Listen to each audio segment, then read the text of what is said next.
ફટાકડા ફેક્ટરીમાં બ્લાસ્ટનો મામલો સામે આવ્યો। પોલીસ કમિશનર અનુપમસિંહ ગાલોત દ્વારા પ્રેસ યોજવામાં આવી। ફટાકડા બ્લાસ્ટ કેસમાં પોલીસ જ ફરિયાદી બની। બ્લાસ્ટમાં કુલ 9 લોકોના મોત નિપજ્યા, 6 ઇજાગ્રસ્ત થયા।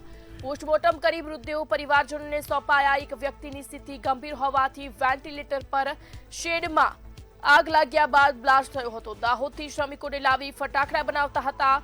દાહોદના સંજેલીમાંથી મોટા ભાગના શ્રમિક લવાયા હતા।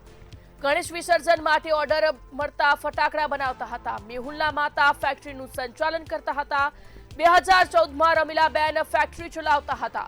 2014માં ફેક્ટરી સીલ થતા પુત્રના નામે ફેક્ટરી શરૂ કરી। પોલીસે 2 આરોપીઓની ધરપકડ કરી છે અને ઘટના સમયે મેહુલ અને તેની માતા હાજર હતા। બ્લાસ્ટ થતા જ મેહુલ સ્થળ પરથી ભાગી ગયો। મેહુલની માતાના કારના પડદા ફાટી ગયા। ફટાકડા કાંડનો મુખ્ય આરોપી મેહુલ ડોડિયા ઝડપાયો। સાબરમતી વિસ્તારમાંથી આ મેહુલ ઝડપાયો।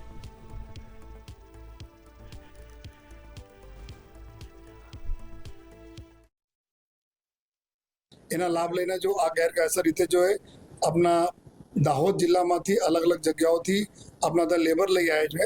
લેબર લઈ આવ્યા પછી જો એના બનાવતા હતા અને બનાવના જો પર્પઝ હતા કે આવનાર જો શ્રી ગણેશ ભગવાનના જ્યારે વિસર્જનના પ્રક્રિયા થવાની છે ત્યારે એના દારૂખાનામાં એના જો અમુક જગ્યાઓથી ઓર્ડર મળેલા હતા। જો આ ઓર્ડર પ્રમાણે આ લોકો જો ત્યાં બનાવતા હતા અને એનામાં આ બ્લાસ્ટ થયા અને ટોટલ જેટલા બી લોકો ડેથ થયા રાતોરાત એના બધા ડૉક્ટરો સાથે જો લાયસન્સ કરીને જો એના સારવાર અને જેના જો દુઃખદ અવસાન થયા જો એના જો પીએમને પ્રક્રિયા કરીને જો પૂરી એના વતન જો ડેડ બોડીઝ જો એના સગા સંબંધીઓ પાસે પોલીસના સાથે જો અને મોકલી આપવામાં આવેલા જો એના લાભ લઈને જો આ ગેરકાયદેસર રીતે જો આપના